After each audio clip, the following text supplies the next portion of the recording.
Oh, oh, that was dope.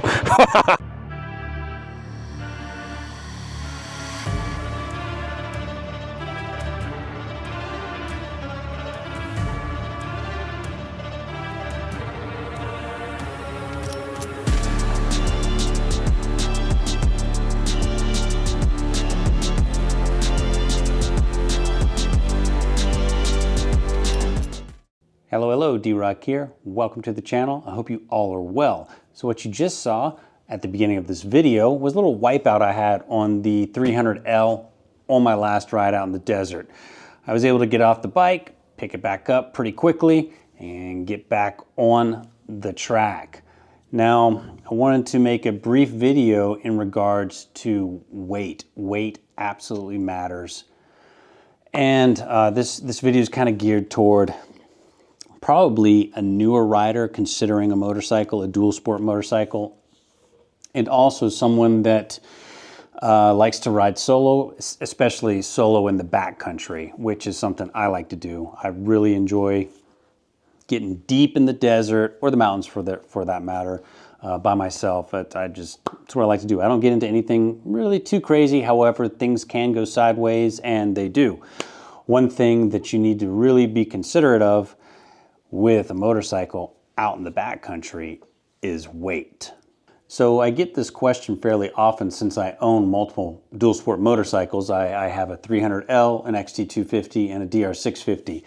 And I get the question is, hey, would you rather have the 650 over the 300L over the 250, so on and so forth? And I usually answered back, it depends. And it really does depend on what you're riding in.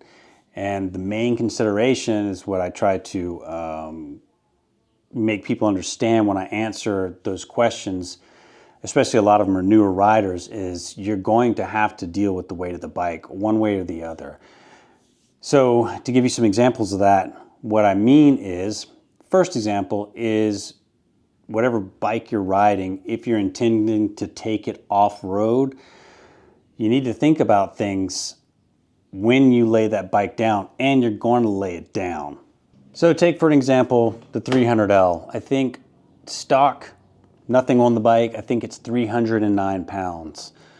Now, once you add panniers, you add extra gas. For me, out in the desert, I have to carry extra water, usually a gallon of water.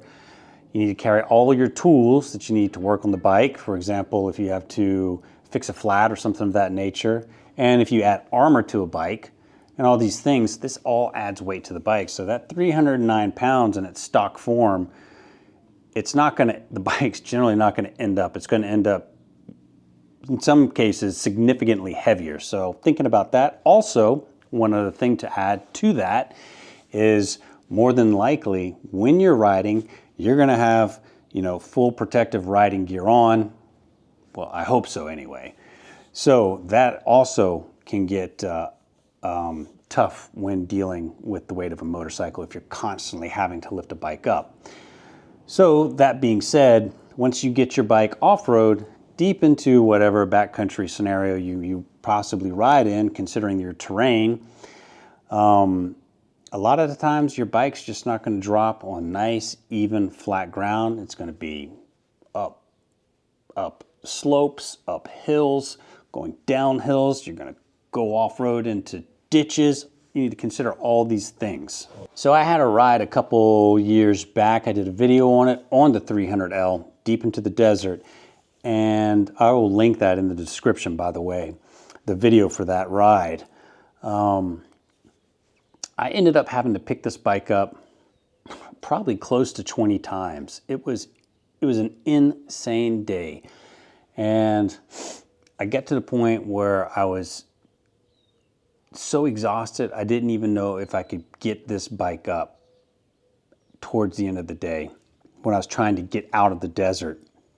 Like, I literally thought I was just gonna have to leave the bike and walk out. That's how just absolutely exhausted I got. And one other thing, when you think about it, this was during the winter in the desert, for example, it could be a 60-degree day, nice, warm, beautiful out. The minute that sun goes down, so does the temperature. Screams down. It'll go below freezing like that. So I had to carry, or have to carry, in the wintertime riding in the desert, extra gear in the panniers. It's bulky gear, it's heavier gear, in case I get stuck out in the middle of the desert and I have to spend the night possibly. I'm not talking carrying sleeping bags and stuff like that, but warmer gear and all those things that revolve around it. So everything included, this bike is not 309 pounds. It's probably, with all that stuff added, is probably closer to 400 pounds, to be honest with you, considering armor, bags, tools, gas, water, clothing, food, all this other stuff, not to mention camera gear. Probably, you know, more like 370 pounds or something of that nature. I don't know precisely, but that being said, picking up a bike once, that's okay. Doing it multiple times, multiple times, you're really going to find out how much weight matters at that point. So another example of weight is back in 2022 when the Gen 3 KLR 650 came out. A lot of the advertisement for that bike, you know, geared it off-road, and a lot of people bought that bike, myself included. On a side note, I love KLRs. I think I just like the bike.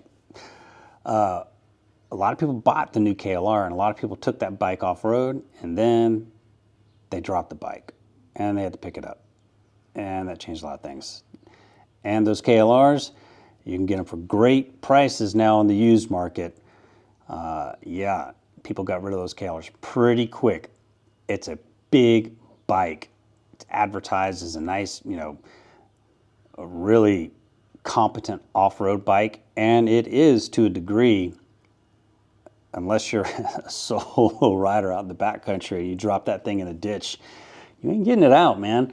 It's a handful, just the size and the weight of the bike. But at the same time, all that weight does the bike very well on road.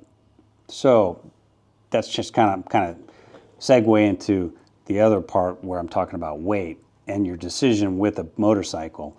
So like I'm just focusing on 300L, for example,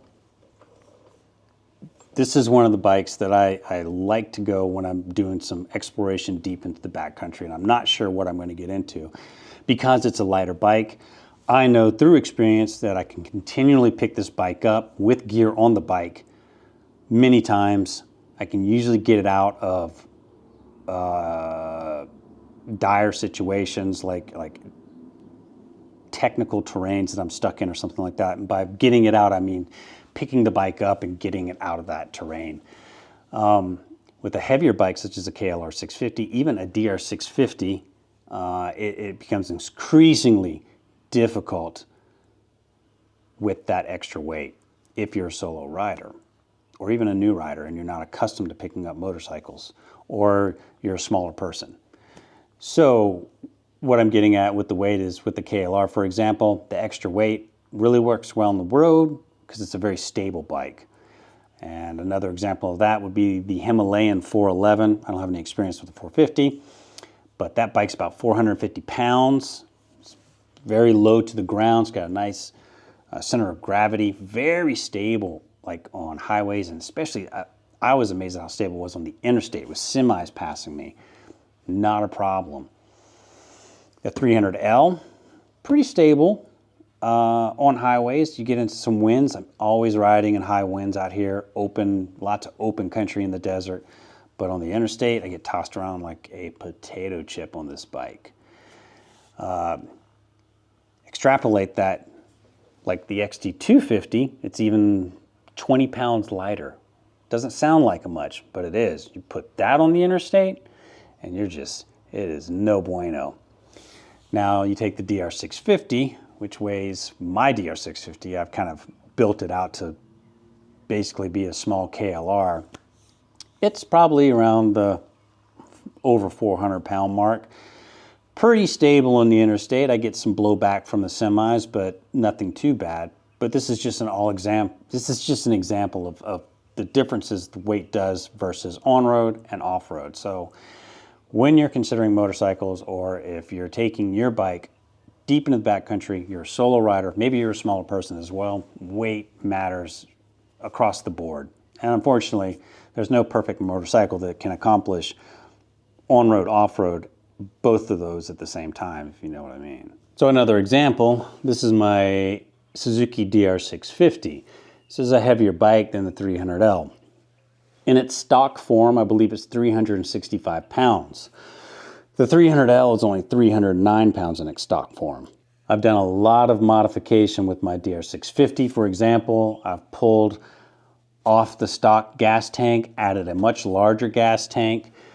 It's got some armor on it, of course. I've got the panniers, other little odds and ends that all add extra weight to the bike. When I go into the backcountry, I pack everything I need. Like I've mentioned prior, gas. I live in the desert. Most of my riding's out in the desert. There's no water out there. I got to carry all my own water. Now, add in, if you're doing a moto camp, a solo moto camp, at least a gallon of water, over a gallon of extra gas, clothing, food, and of course, don't forget all the tools. Those weigh. This is a heavy bike, a much heavier bike than the 300L. And I'll ride this more conservatively than a 300L. And I'll ride the 300L more conservatively than my XT250. You see what I'm getting at? So the lighter the bike, the more confidence I have out in the backcountry, because I know I can get the bike out, I can pick it up multiple times.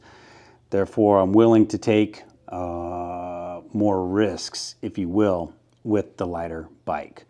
So the XT250, the lightest of the three bikes, and the 300L, those are my deep backcountry or extreme exploring bikes. When I mean extreme, I'm not talking, just, you understand what I'm saying. I'll go deeper with those two bikes than I will with this DR650. If I'm just riding fire roads and plain old dirt roads, perfectly fine with the DR650. On roads, I basically turned this DR650, which you can build out into however you want the bike. I've built this into like an adventure bike, essentially.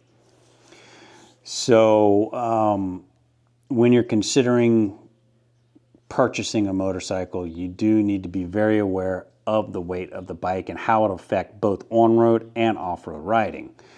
Like I was giving the examples with the KLR, you're going to get a lot more stability with a lot more weight on the road.